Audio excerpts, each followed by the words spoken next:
You're listening to Slick Talk, the hospitality podcast, a podcast for those who are in and around the hospitality industry who love, live, and breathe what they do. You can join us for candid and unscripted conversations with hospitality experts and founders as we go deeper into their personal stories while they're sharing their triumphs and trials that got them to where they are today. I'm your host, Will Slickers, and you're listening to an episode of Slick Talk, the hospitality podcast. Now, let's begin.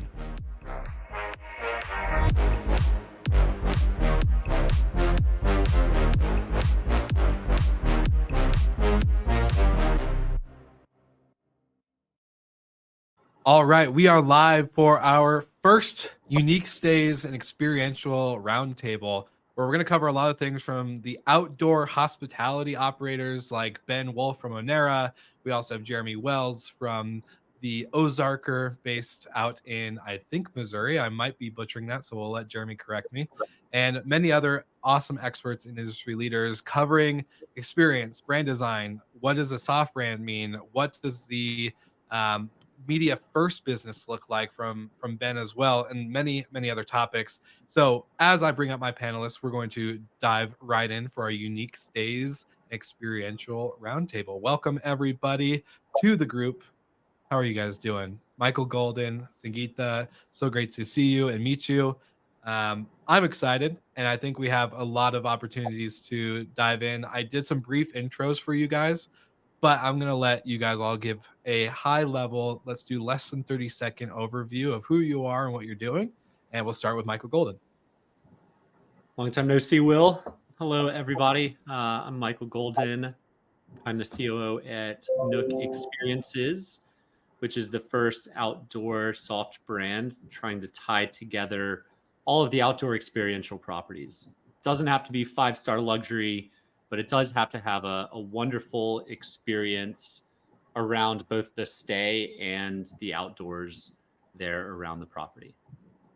Not only is Michael COO of Nook, he's the co-founder of Storied Collection and my co-host on Good Morning Hospitality. So shout out to you, my friend.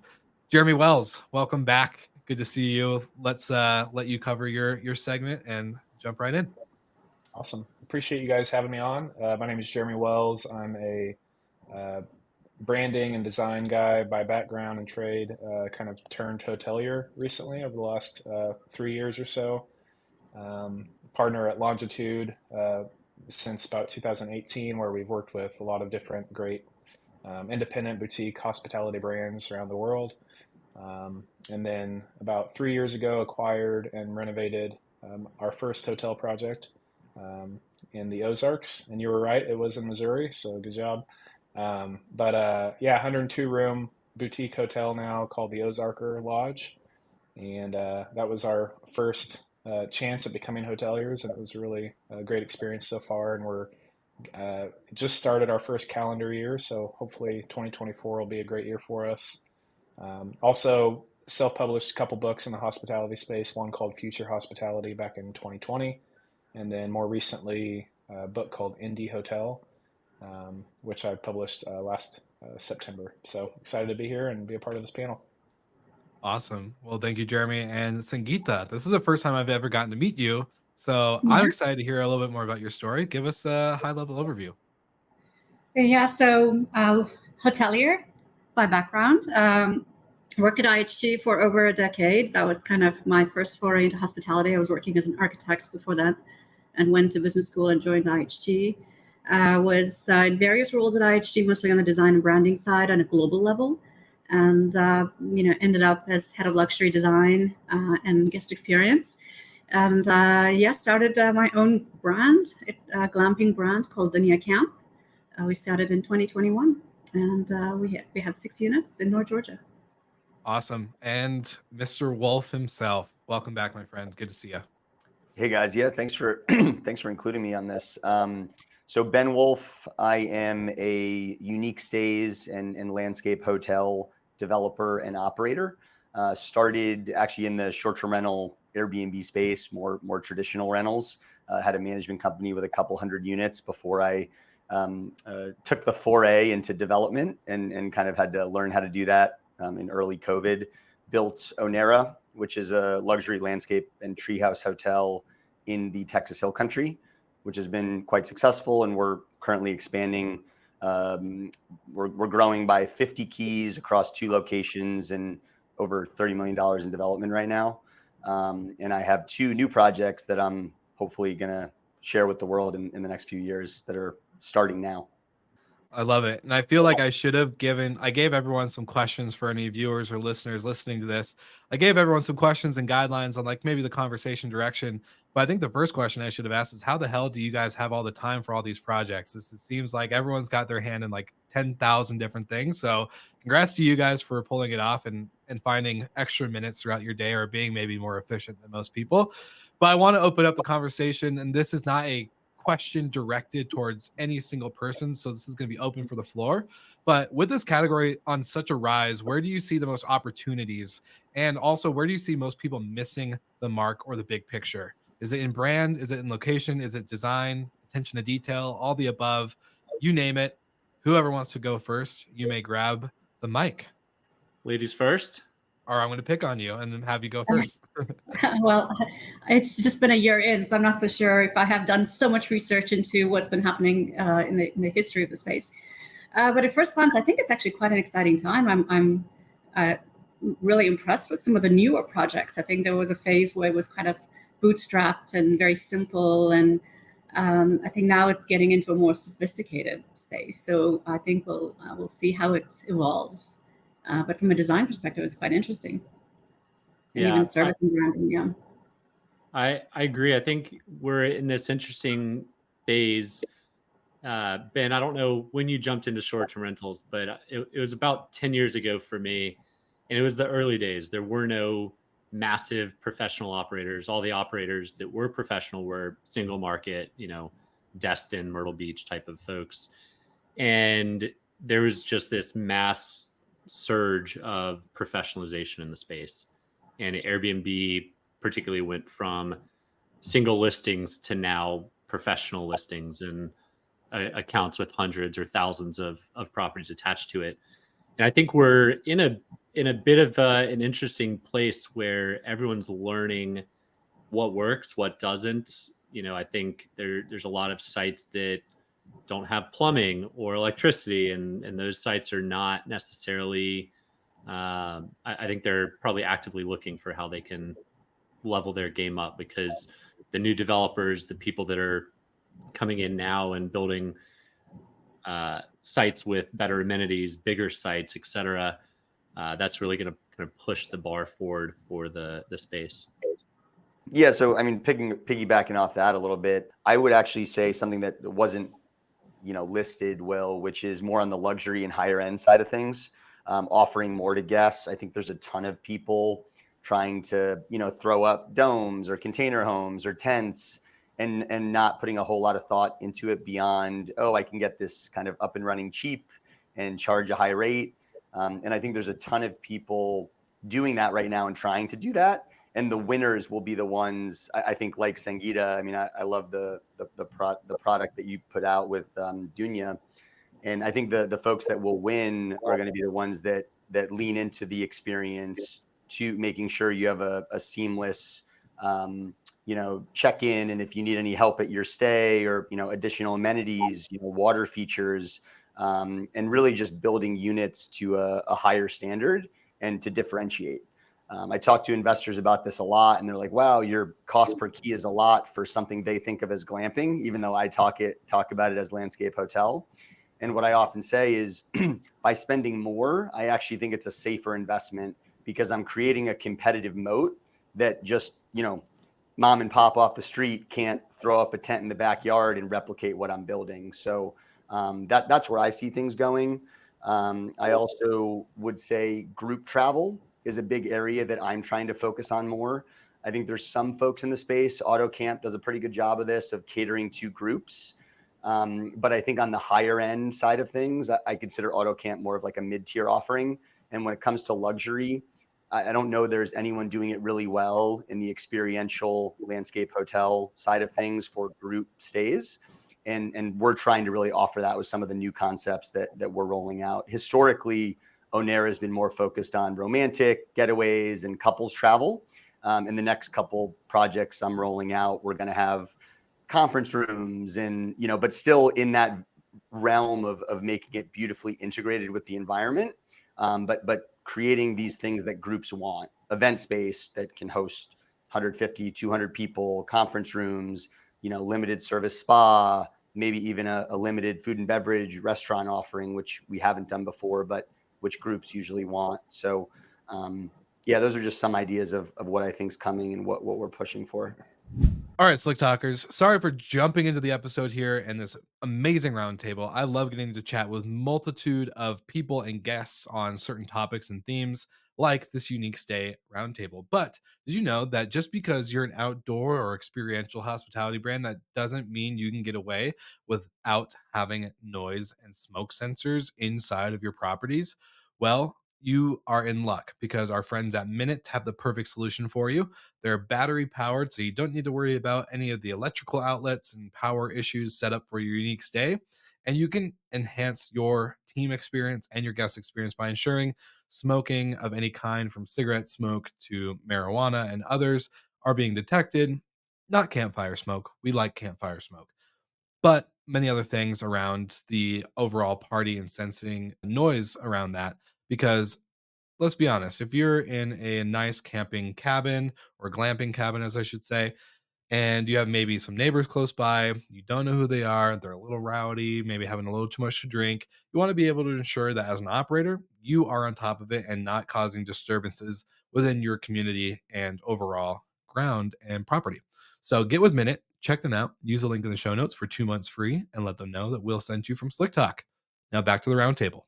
I love all of your guys' answers, and I think one of the things and reasons why I picked all of you guys, right, is because you've all built a brand in either a soft brand, a direct brand, an operating company, all the above. And so, Jeremy, I know you're just about to answer, but I kind of want to ask you a direct question around this brand and product, right? So, what Ben was just saying, a lot of people think they could just throw up a dome, a container home, a thing like that, and charge high rates and hopefully make some cash. You're a brand guy. You're all brand people, which is what I admire. I'm not the best at brand at sometimes, and could always get better and learn from the best. So, where do you see the kind of correlation between brand and product, especially in this unique experience space, whether it's outdoor, landscape, hotel, as Ben calls it, or in just general awesome guest experience? Yeah, for the first question that you had asked about like opportunities and where people maybe miss the mark, I think is kind of ties well within the this brand question too. Um, I think I hate to use this phrase because it's pretty cliche at this point, but really like understanding a bigger why behind what you're doing and what your thesis is behind what you're building, um, is very important from the get-go. And it has to be more, to Ben's point, it has to be more than just dollars and cents or, building cloud or your own portfolio and just trying to, it has to mean something to yourself and then ultimately, hopefully, to others. And so as you're building a brand, I see a lot of people miss the mark from that perspective, is because they don't really have conviction or a strong idea of what they're building in the first place, and it's just all about kind of surface level things. So I think first and foremost, you want to make sure that you're building a brand that you can be passionate about, you can have a purpose with. um, for years, even before I became a hotelier myself, working with clients all over the world, it's like constantly having these conversations and preaching like, your brand is not just colors, it's not logo, it's not your pretty designs. Your brand is your reputation. And some people have trouble understanding that you're not going to really have a brand, so to speak, for several months or even years after you've launched, and it only becomes a brand or your reputation after people are actually familiar with it and have encountered it, have experienced it. So I think people need to understand that there's this divide between the present right now and then when someone's going to first experience your product. And the question that we ask our clients and we ask ourselves through the brands that we're building is, what are you doing in the meantime in that gap? And that's where, a brand strategy comes into place. That's where, really thoughtful discussions with your team and decisions there comes into place. Um, you know, a strong brand strategy for your your business and your brand is really your guiding light, is what it's supposed to be. And it's supposed to help you make stronger, more thoughtful, deliberate decisions in your business, marketing, branding, design, operations, everything. So I think, I think that's one area where a lot of people miss the mark is when you have conversations about brand, it's always, well, it's my logo, it's my colors, it's my name, it's, all that stuff is part of your branding that you're doing, but it's, you need to understand it's more holistic and take action accordingly. I love that. I had a shower thought, and I probably will get canceled from some people in the industry for this comment and statement, but I was thinking exactly what you said, Jeremy. Like, brand builds reputation and not badges. I see a lot of people trying to create a unique badge or a certain badge of trust in the industry, and badges don't create trust. It's your brand reputation that you have with the customer. And I think that's way more important than showing a badge that you pay $800 a year for just to say that you have this badge. So my more direct question now to you three, which would be Ben, Sangeeta, and Jeremy, is what have you learned when it comes to building your own actual structure and property? There's real dollars behind what you guys have built, and it's not cheap. So what are the biggest lessons you've learned from building brands and properties at the same time? And I'll let actually Sangeeta, let's go ladies first again. I like this Okay. rule. My sisters would be proud. Gosh, I would have to say it's just something that Ben was saying earlier. Don't skimp. I think that's something that we definitely learned. We did skimp on some things, and we had to go back and basically redo them. I mean, for the average guest, they're not even going to know, but we know, right? And sometimes those details show up in the most unexpected ways. So I think like having that kind of stay true to what you had in mind and not. Like, for instance, just to give you an example, we had our decks are ginormous. The tent is a small tent, and it's a huge deck. This was a big point of contention between me and my husband because he was like, no, bigger is better. It's going to look better. So we tried one that was smaller, the way I wanted it. And we tried another one with the way he wanted it. And it was just like, why are we even arguing over this? Like, bigger is better. Like, it just gave that sense of expansiveness. It's small details, but they all matter, right? So I think that's one thing we learned is just don't take the shortcut. Well, let's spotlight some of your experience in the background for the viewers and listeners. You were with IHG for over 10 years, and from what I saw on your LinkedIn was that your last position was global design director of the luxury portfolio. Anything that you took away from that experience into building your own property, or did you kind of just trust your gut and what you and your husband had envisioned for what you guys have today? Well, I mean, all those experiences matter for sure. The one thing I didn't do was I didn't do my brand house, and it's all in my head, right? I have a virtual brand house in my head, so we do follow it, pretty well. Like I think all the decisions we make are clear with kind of. It's just not on paper, which it's on my list of things to do. Is to do my own brand house. No, I think the biggest lesson is just the detail. I mean, our guests. The kind of guests we get, they don't really leave us any reviews, but we do have guest books in all of the units. And it's just amazing to read that. We try to figure out how to kind of put that on a website, almost do like stories from guests kind of thing.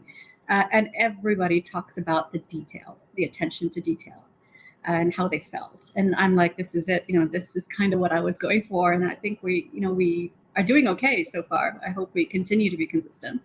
But yeah, the details are important.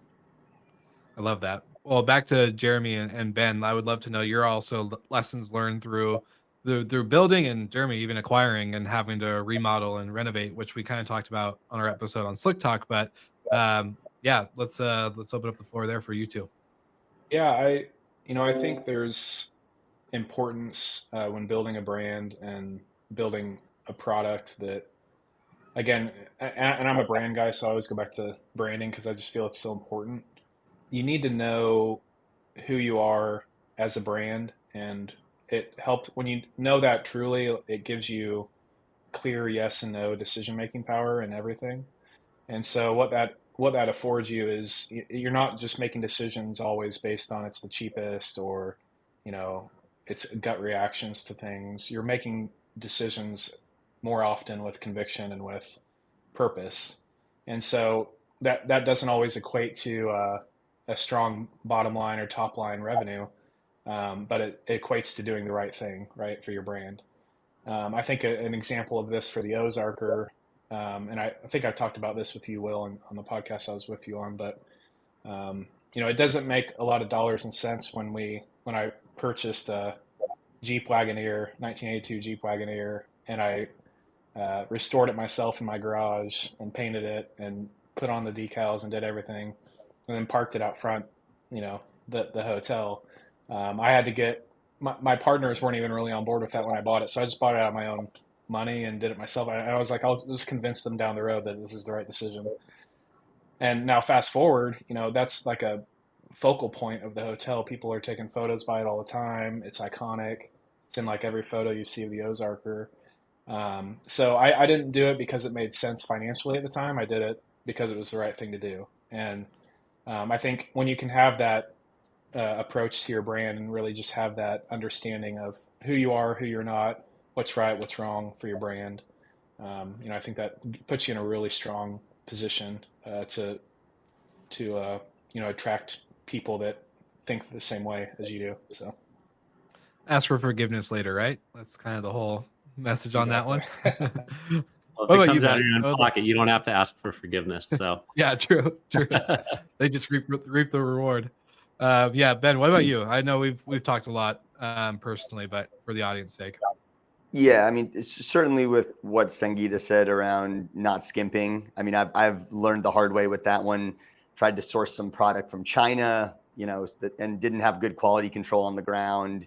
Had to throw out some of that product, retrofit it, spend countless hours trying to make it work. And yeah, so that was a big challenge. Ended up costing us probably more money than we aimed to save in the beginning. So won't be doing that again unless we have a really strong relationship with an offshore supplier. And I'm thinking less about how do I save 20, 30, 40%, and how do I spend 20 to 30% more to double my ADR, or to double my RevPAR. I mean, that's more about where my head's at, because again, I think there's such a gap between the mid-tier in the outdoor hospitality space and then like the ultra luxury, right? You have these, a ton in the $200 to $500 a night range, really like $200 to $400, I think is the biggest bulk. And then you have not a ton, but you have some that have been around for decades, like Post Ranch Inn and Amangiri and some of these places that are, $1,500, $2,000, $3,000, $4,000 a night. But there's just not a lot in the 1,500, 500 to 1,500 range. And I think there's a really big opportunity there. So how do we, elevate the architecture and the design and really, inspire guests to want to stay with us and sort of keep staying ahead of what everybody else is doing. I mean, that's always what I'm thinking about. On the brand side, branding and marketing is really something that I've delved into in the past, I would say year and a half in a much bigger way. 2023, really kind of doubled down on social media marketing and building the brand. And now we design with social media in mind, right? We design like, how is this going to video? How is this going to show on Instagram? How are we going to get the shot that we want? What's not going to work? The layout of the unit related to what somebody might do in a video in a more of a lifestyle shot. So we're thinking about all those things. And the newest piece that we're really leaning into is how do we share it with the world along the way? Because I think that people really resonate and care about the journey, and they connect with you as a founder or a founding team, and some of the struggles that go into it, and the inspiration of being there from the beginning. So I'm really going to try to do that in a much bigger way. I think there's really amazing examples of that. Devin Laura with Pacific Bin, right? He kind of did the whole build in public thing. I think is one of the first to do it in a big way and reach close to 1 million followers. And we want to do more of that. Building in public and sort of origin story is something we want to lean into in a much bigger way. Well, I love what you said, and to take from our original conversation that you and I had one-on-one, and you were kind of talking about building a media first business rather than just an experiential hospitality brand. So like having all these media pieces in mind before even building. I'm curious, you made the statement just now, like maybe leading the way on these new trends and being ahead of the curve. But would you say, I would say from a lot of perspectives from other brands I've seen this sector take a huge rise, right? Like everyone's taking interest in outdoor hospitality, building a dome, creating a destination. I say you probably have more up foot on them, because I don't see you leading like the way first. I see you kind of creating the path in a lot of ways, because you found a lot of good capital. You've had a good experience on being able to build with this intentionality behind everything, instead of, like a person that just goes on glampinggear.com and builds a dome and just pops it up in their backyard. You have a lot of kind of, I would say, legroom ahead of everybody else.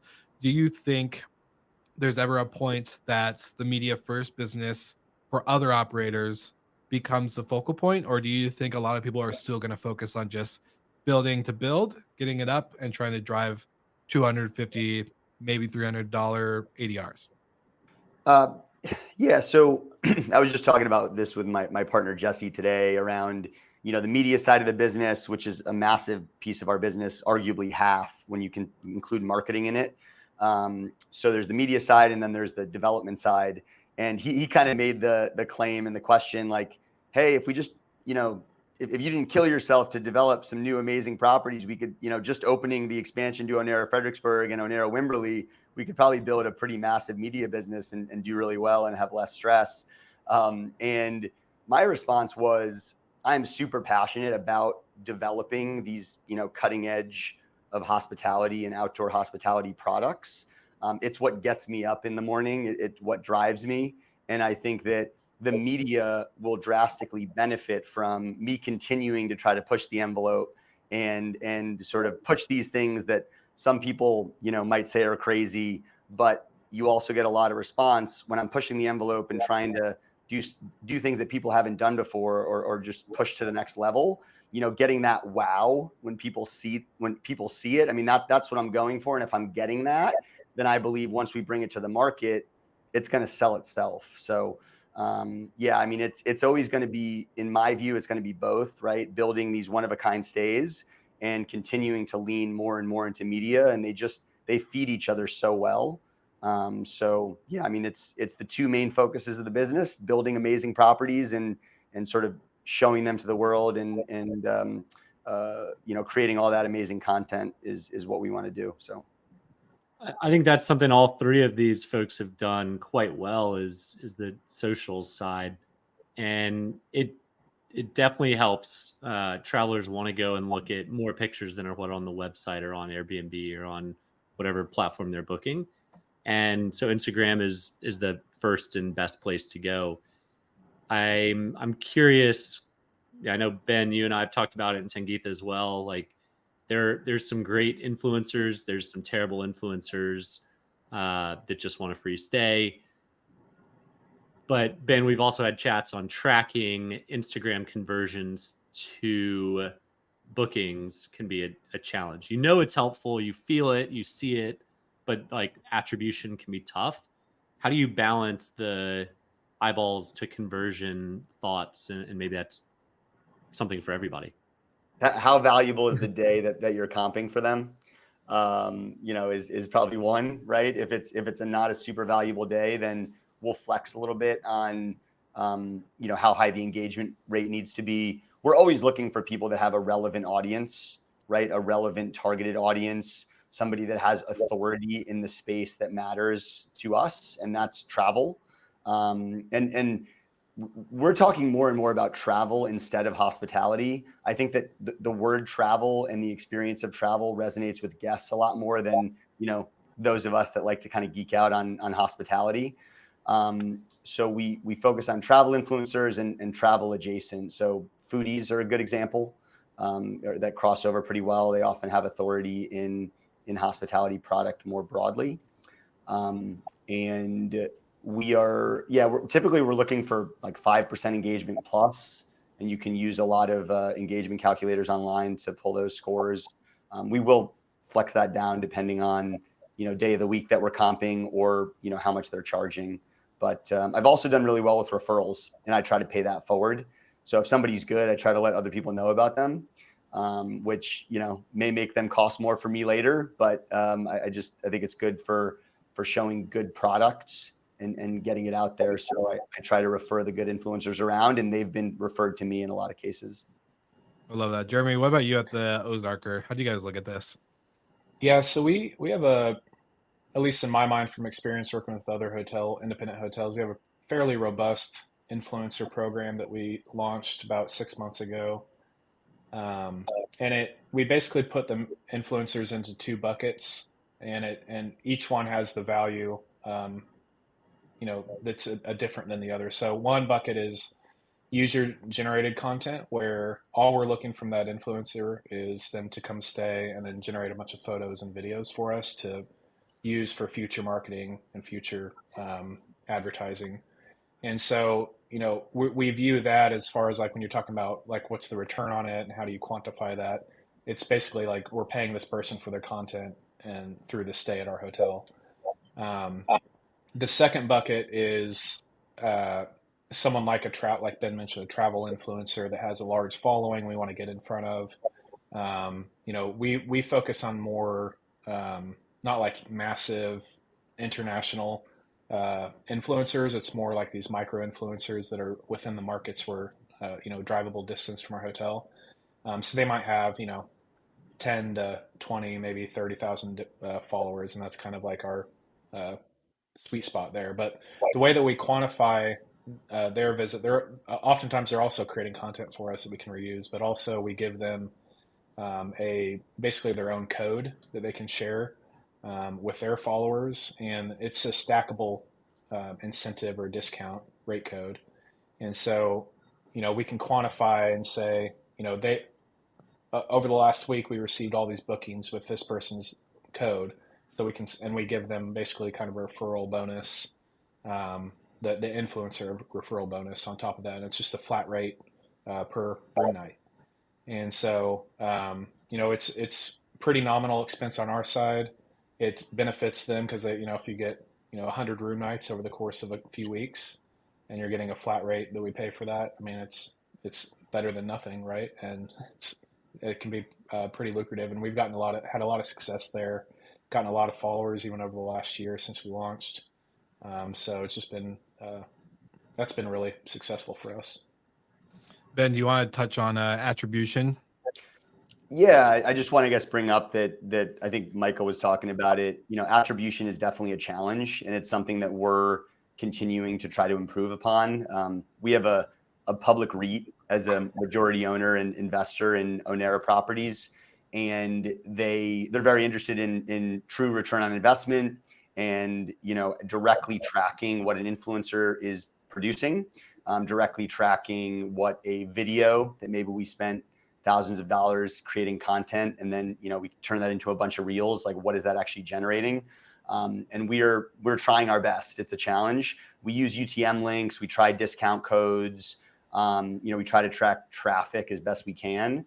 But to my knowledge, there still is no perfect solution to get from post to total bookings generated. And some of that comes down to the booking engines. The booking engines, we've used cloud beds in the past. We're moving towards track. We're hoping that track is going to be a better solution for that. But, we weren't able to fully get the data that we wanted from the cloud beds booking engine on that front. So it's a challenge. If anyone out there is working on it, I hope you come up with a solution and serve it up to me. I'm happy to pay for it. I think you're probably going to have a lot of good offers come up from that one. I'm a big fan of Muse personally as well, because there's a couple other great PMSs and booking engines out there. But Michael, to segue to you before we go to a broader question for the group that I've been really wanting to dive into, you're the only one that's a soft brand, and I got to talk to Jake on your team about this a little bit. But what's your guys' approach with soft brands, with working with companies like Onera and getting to have other people involved under Nook? Yeah, so it's really the sum is greater than the parts, and everyone does a great job locally. We just want to build more attention nationally, and we can do that by going to conferences, trade shows, doing outbound sales, PR, being able to mention multiple properties in various PR initiatives, and then focusing on group sales. And I don't think anyone in this space has kind of enough headcount to be going after that business that is and can be quite valuable. So it's really a combination of all of those things.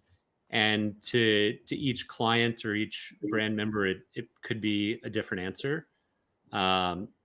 Really, press and getting the name out there is not easy. It's a crowded space, the hospitality space, and vying for attention is not easy. And the three of you guys on the call are really good at doing it, but so many of your peers are not.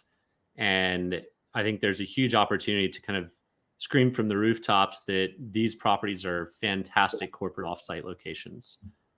We've driven a couple of those bookings already to a few of our properties where they want to get out of the cities. They want to have kind of a blend of a both comfortable hospitality experience, but be able to spend the day out in nature or look outside and see, a river running through the property or whatever it may be. So, I think there's a lot of soft brands that exist out there in luxury boutique hotels or in design initiatives or in food initiatives like Relais Chateau.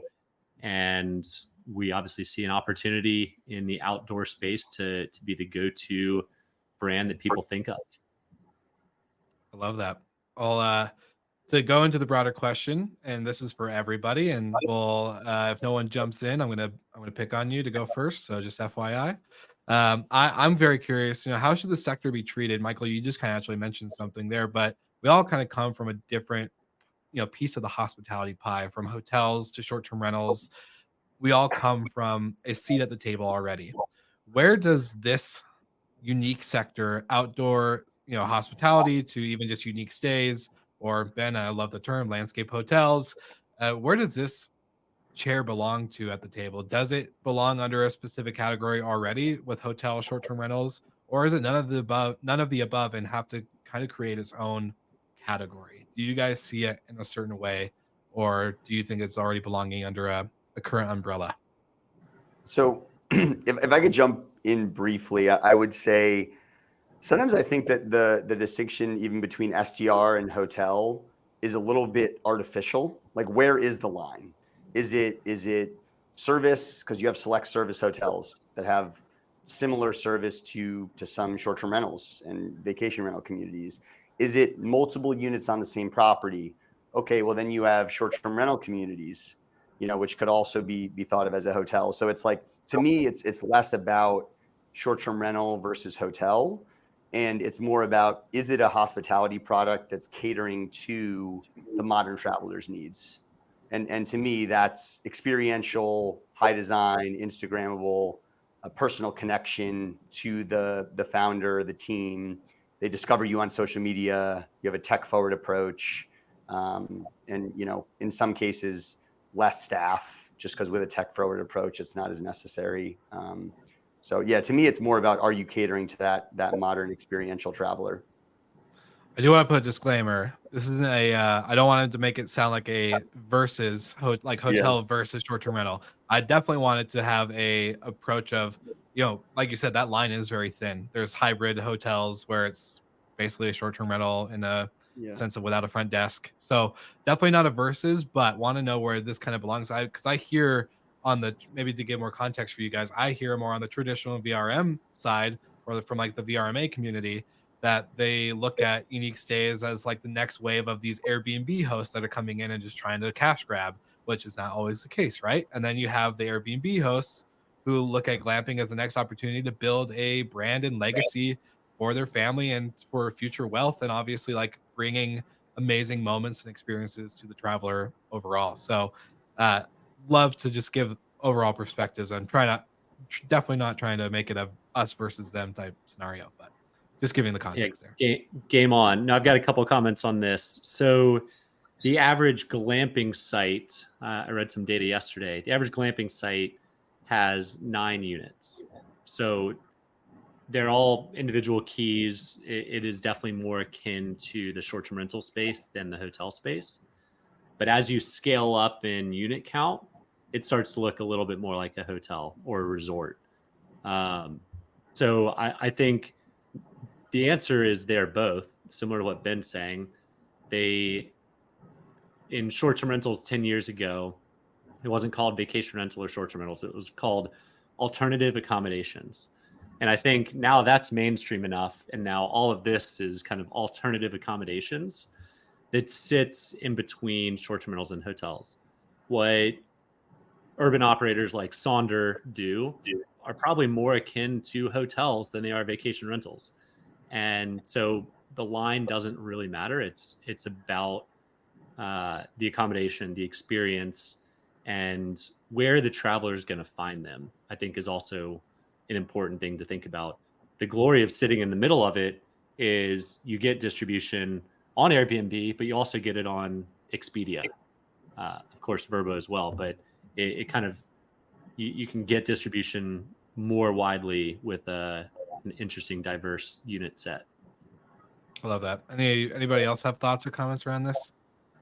Yeah, I was gonna jump in. I think, I think when you're asking like which one has the seat at the table for this type of category, I think, even transcending hotels and short-term rentals, I mean, you're looking at least we're getting a lot of inquiries over the last few years of brands where you otherwise wouldn't think that they would necessarily be in the hospitality space or the experiential space. I mean, we have people we've worked with that are like mountain bike parks, and they're starting to infuse food and beverage into their site programming and planning. They're starting to do these little units like glamping units, and you know you're starting to see more and more that there's like this blend of um, different types of business categories that are trying to infuse this outdoor experiential approach in their own way.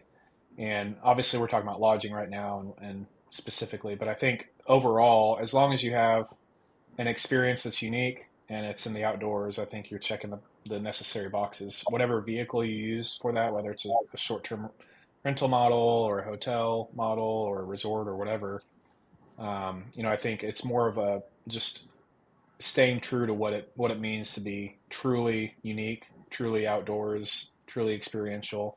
I think when you first started asking this question, I thought back, a couple of decades ago when boutique hotels started becoming a thing, and then slowly you got the larger brands that started having these soft brands, and like they started calling them boutique hotels, and what then you start having arguments with people about what is a boutique hotel, what's not, and you start having different definitions around it, and like it just gets really messy really quick, unless you can kind of distill it down into really, what is the true essence of what we're talking about here. It's you're in the outdoors, you're creating an experience, and it's unique. And a lot of that, if you can check those three boxes, and I think you have a seat at the table. I love that. Great sentiment. Sangeeta, any thoughts? You're a little quiet over there, so I want to see if we can pull a little bit more out of you today. Oh, I think I agree with all of that. I mean, it's got its own. I think it's becoming its own category. I mean, I can tell you with some level of confidence that a lot of people, like Nook, they're looking at, these kind of like a design hotels type thing, like a collection of sorts, even at the bigger chains. So it's not going unnoticed. Yeah, it's going to become the next boutique category, really, whatever it's called. It's landscape hotel or outdoor lodging or whatever it's called, or glamping. Yeah, I think. What should it be called? Let's decide today on this call. That is a hard one. That's going to require another brand strategy exercise. I was going to say, Ben, you got to get those trademarks up and running. Make sure no one else is able to steal that. Capitalize while you can. But to go in, because I know we're getting close to our time here today, but I also look at this really kind of like an interesting perspective from all of you guys. The unique stay outdoor experience, whether it's a hotel like the Ozarker or something built out just like, Onera or anything else that you've done, Sangeeta, from your experience at HG to what you have now. Distribution. And, I think, Michael, you just briefly touched on it. You can be on Airbnb, you can be on Expedia, even Vrbo. But do you think that travelers are really seeking on that platform? I know Airbnb did some changes with their categories, like the OMG category, and they have other things around kind of outdoor and hospitality brands like that. But, in COVID, we saw such a big kind of shift or a pickup in even like glampinghub.com or HitCamp and like all these other unique niche OTAs. Do you think those are the distribution channels that operators like yourselves should be focusing on? Or is it the media first approach like Ben, where Instagram is king and TikTok and all these other short form reels that are driving direct traffic? Where do you guys see distribution? For me, it's media first. 100% of our bookings is direct, and it's driven through media. Yeah, we're on Airbnb, but it's really tough. I think it's also where you sit. If you're a luxury product, I think you need to be careful about where you distribute. It can't be a mass distribution channel, is my view. I mean, it could be. Yeah. So you're 100% direct through media. Yes. Is what yours. Yes. Wow, that's awesome. Congrats to you. That's round of applause. Like that's a big win. Who needs the OTAs? Yeah. Who needs Seriously. OTAs? Yeah. Yeah. No, that's so good. I think I love that strategy, Sangeetha, and ride that as long as you absolutely can. And some sites can ride that in perpetuity. I think the idea is to get yourself in as many places as you can. That still doesn't water down or dilute the brand. If you feel like being on Airbnb dilutes the brand, then don't be on Airbnb. But that said, and I guess it's also harder the bigger the site. The more rooms you have to fill, the more challenging it is, and the more kind of broad you have to go. If you keep it super high ADRs, you have very limited supply. Both Sangeetha and Ben have done a great job at this. You can drive significant rate. As you scale out into more units, more unit types, whatever, more keys, it's going to be harder to maintain either the ADR or the occupancy. And Ben, you look like you're about to correct me on something, but I'll let you jump in. Yeah, I mean, look, we're just doubling down on our marketing budgets. We're underwriting massive marketing budgets relatively large marketing budgets for our new properties that have more keys. Of course, I'm a big proponent of the book direct movement and promoting on Instagram and TikTok and through YouTube content that we put out just so people find out about us. I'm shocked to find out how many people saw the video of me with Shelby Church going over how I built it that like stay at Onera due to that video, which was more, in my mind, more of like a business focused investor or, future opportunity focused video. But yeah, guests are finding us through all these platforms. But when you think about, we're saving 11, 12% sometimes that goes directly to bottom line. We see higher rates when people book direct through social media. They're a emotional, aspirational buyer, right? They're not price shopping on one of these platforms. So often you're willing to charge, you're able to charge a higher rate and they're willing to pay it.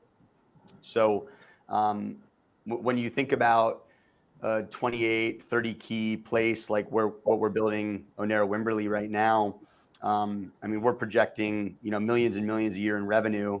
When you take 11 or 12% of that, that's a pretty healthy marketing budget. So even if we spent that full amount in marketing, then we own the customer. There's a decent chance they're actually going to pay a higher rate, and we control, the whole experience from end to end. We can market them for future properties. So yeah, we're all in on the book direct side of things. It blows my mind some of the people that are really good at social media that still include the Airbnb link on their profile and say like book direct for 5%. People that have hundreds of thousands or even like 1 million followers. And I don't know if it's a limiting belief around credibility or maybe people won't trust my site as much as they trust Airbnb. But yeah, it's crazy to me. If you like, I think that guests and the broader kind of consumer public have more trust and faith in people individually and your personal brand authority than they do in even some cases like a bigger brand. So I think there's a shift there and everyone should try to book direct as much as they can, but it's not cheap, right? You have to invest in good content. You have to pay for, the best influencers and yeah, just really put it at the forefront of your strategy. Before going to Jeremy, I think a lot of the things I hear when people put like the Airbnb link in their Instagram is that the booking experience is easier for the traveler rather than having to enter all this information again. It's already saved in their Airbnb profile. It's 2 clicks and booked. So I think there's still a lot of work. Honestly, like yeah, this is a whole nother roundtable we can get into, but I think there's still a lot of work needed to be done on the tech side for Book Direct, from booking engines to Book Direct sites. Natalie Palmer makes a comment all the time. Why would I spend tens of thousands of dollars on building a brand and a website for people to not want to book on it because it's a shitty experience overall? Like it sucks. Like no one wants to enter in all the same info over and over and over again when it's already saved on Airbnb or other platforms. So I get both sides, but Jeremy, with you guys, I'm very curious. You're a hotel, experiential hotel. I'm not going to put you in just one category, but a very experiential hotel with over 100 door or 100 units on one property. How do you guys look at distribution? Do you look outside of the overall OTAs and like other, I guess, avenues, or do you apply the media route as well? All right, Slick Talkers, this roundtable, many topics are mentioned multiple times, but the one that keeps getting mentioned is Book Direct and branding. Let me tell you, our friends at Hudson Creative Studio are kind of the best because they do book direct sites for multiple brands, whether you're a short term rental operator, a hotelier, or a unique stay outdoor or landscape hotel. Not only do they do the website, but they have an amazing booking engine where I know in this roundtable, I kind of complain about book direct and how the booking experience for the traveler is kind of a pain in the butt. Well, with the booking engine that Hudson Creative Studio has built and integrated with our partners at Hostfully, you can have that seamless experience as well and make it really nice and, let's just say, not clunky for your guests to have to go from your direct site to the booking page. It's all seamless and pretty well integrated with your overall tech stack. So, no matter the type of brand you're trying to build, get with Hudson Creative Studio and also let them know that we'll send you from Slick Talk and you can get awesome deals. On top of that, your tech stack is still important, whether you're outdoors and distributing on unique sites and OTAs like HitCamp or Glamping Hub, etc. Expedia, Airbnb, Vrbo, all these other platforms are directly connected within Hostfully's amazing marketplace and integration center. So no matter what OTA and distribution strategy you would like to do, you can partner up with Hostfully and manage your calendar all at once for multiple units and cabins or multiple unique stay properties such as your hotel, your glamping domes, and other unique creative outlets. So don't let the unique stay experience get ruined in your operations by not having a tech stack and going the old school way with a pen and paper calendar, or maybe let's say Google Calendar. Get with Hostfully, use my discount code in the show notes and the link. Let them know that Will sent you to get an amazing deal. You get $100 off their PMP, and you also get 3 months free of their digital guidebooks. What more could you ask for? Now, back to the roundtable. Yeah, in the hotel space, I would think it's a little bit different. I don't have a lot of experience in short-term rentals, but with hotels, it's kind of this thing of like, there's three things that are always certain: death, taxes, and OTAs. And it's really just the reality of the industry, of the hotel industry is, especially launching a brand new product in a new market. The Ozarker, for instance, there's nothing like it in this area. So you kind of expect heavier reliance on OTAs during the ramp up period.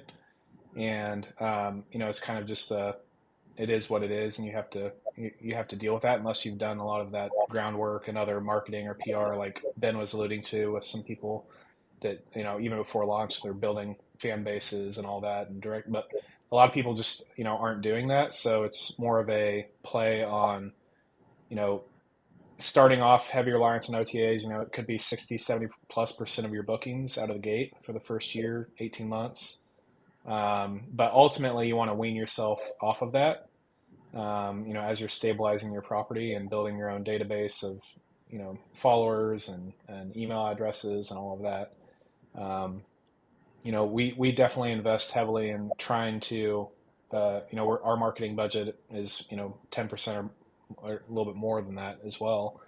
And, we're wanting to obviously invest in direct bookings. We're doing everything we can to make that experience pleasurable to people and familiar to people. But the reality is OTAs is, and I would say this is also not just a business decision; it's a brand decision because in a luxury market, I think most people are not going to go to Expedia.com to book a $1,000 a night room. So I think you need to ask yourself, in the case of the Ozarker in Branson, Missouri, and the Ozarks, very family friendly budget destination. Like our ADR is 150 a night average throughout the year. So it's more of a just thinking of who is our the ideal who's the ideal guest, and then who's the typical traveler coming to Branson. Where are they looking? Not everyone's going to be going directly to your site, when it's a market like ours. So it does take some thought, not only from a business decision but a brand decision, as to where you need to be placed. Very well said. Very well said. And I'm definitely going to take that line from you: death, taxes, and OTAs guaranteed. I love it. All right. Well, I want to stay on time and respect your guys' time as well. We have had a loyalist fan who's been viewing and watching and commenting in, Tanner Cummings. Want to give him a shout out, one, for being on, but two, he asked a great question. And I would love this to be the final closing question before we all wrap up.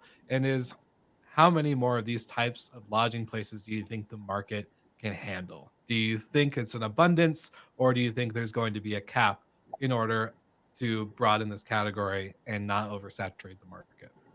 I'll jump in there Go first, ahead. if that's okay.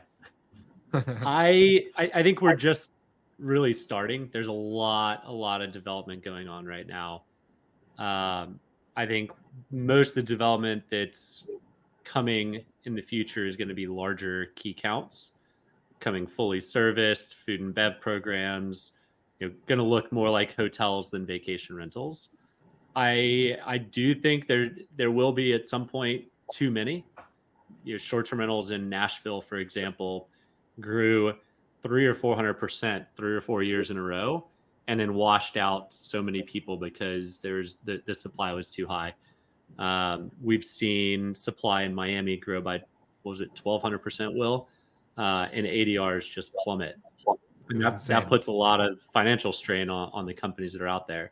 So I wouldn't look around at who's out there today. I would try and find who's out there, who's developing in your areas, to make sure it's not going to be oversaturated. But that said, if you build a highly differentiated product, it doesn't matter how many kind of other properties mid-market that are out there, you're going to be differentiated. If you lead with brand and storytelling, like Jeremy's saying, like Sangeetha's done, and then build bigger like Ben is doing, I think there's definitely ways to differentiate yourself and expand. And then, yeah, I'll stop there. Well, I was gonna say, so basically you're saying these three are the examples to follow for everyone listening and tuning in. So don't listen to us, just watch what they're doing. I'm saying there's still a lot of growth coming in the space. If the growth continues at this pace, there will be too much in 4 or 5 years, but I don't think we're anywhere close to it. Yeah, just to piggyback on that a little bit, I think we're very early in this space. Will there be too many domes or container homes or yurts in 5 years that are kind of more mid-tier? Maybe. But I think that the operators that are pushing the envelope, trying to provide a truly differentiated and unique experience, will be the ones that win. And fortunate or unfortunate, like the ones that can invest more in a higher quality product, in a more elevated experience, I think they're better poised to weather the competition because there's just a higher barrier to entry. So if you're able to do that, I often tell this to people a lot, like one way to insulate yourself, I think, is build fewer, better units if you're a smaller operator. So instead of trying to do 10, just do 5 of the most amazing, places, and you'll get better occupancy. You'll get much higher rates. So if you're capital constrained, just do fewer, but do them better. Your margins will be better, right? Like your OpEx margin is typically going to go down if you have a more one of a kind, elevated sort of structure and stay. So those would be some sort of tips and advice on that front. But I think that the ones that are really going to lose here longer term are the more stale, older, the Red Roof Inns and the Motel 6s and, the sort of cookie cutter box hotels. I believe that they're going to be the ones that are going to lose, and they're going to have to evolve, or they're going to lose market share, because the modern traveler doesn't want what they're offering anymore, especially when they can pay, even if it's paying 20, 30, 40% more, sometimes double and triple. The modern traveler wants the experience, and they're willing to pay more to get it. It's not just about heads and beds anymore. So I think the big brands will have to adapt, or that product will suffer the most. Dropping bombs. Yeah. Drop mic. And All right, Jeremy. I think too, like that. I think Ben brought up a good point. Is the barrier to entry is so high, especially on like what the type of product Ben is doing. Even just the site planning and the preparation, like will be a non-starter for a lot of people. But even if you do have the capital to get through that process, a lot of people like are just not very thoughtful with the brand, and it's just about putting yurts out there and hoping people buy it, and it's a cash grab, like you alluded to earlier. So I think, to Ben's point, I do agree the mid-tier kind of less thoughtful products out there are going to suffer pretty quickly, just due to market demand. I think, I still think there's, I'm from the Midwest, and my, development company is called Flyover Developments. I still am a huge believer in flyover country, what a lot of people consider flyover country. So, even looking at like specific markets, I think, markets like Catskills, or markets like Lake Tahoe, or markets like, these other Poconos, like those are probably going to near closer to saturation much quicker than some other markets like the Ozarks, or like, other less traveled ones, I think. So I do think there's a huge opportunity in the Midwest, in flyover territory, and I think it's very untapped. So I have my eyes set just personally in this corridor. Sangeetha, last but not least. I agree. It's kind of like we're having this conversation in the hospitality world, right? Like the new face of the future of hospitality is either you're just a cheap place to stay, or you're an experience. And the people in the middle are going to get completely crushed, because they're neither. It's like you're neither cheap and clean, and neither are you offering me an interesting experience where I'm willing to pay for whatever. So yeah, I think that's really what's going to basically determine whether the market is capped or not. If you're in the middle, you're not going to survive. Yeah, I love that. Well, again, we're just on that mark of 60 minutes. So I appreciate all of your guys' time for sitting down, sharing your thoughts, sharing your ideas, sharing your stories and brands. For all the listeners, the viewers, links are going to be in the show notes for the podcast and for the replay. So make sure you follow, like, subscribe to all of these amazing people. And of course, like always, we'll see you guys on the next roundtable, and probably a part 2 for unique stays and experiences. So thank you guys so much, and we'll see you on the next one.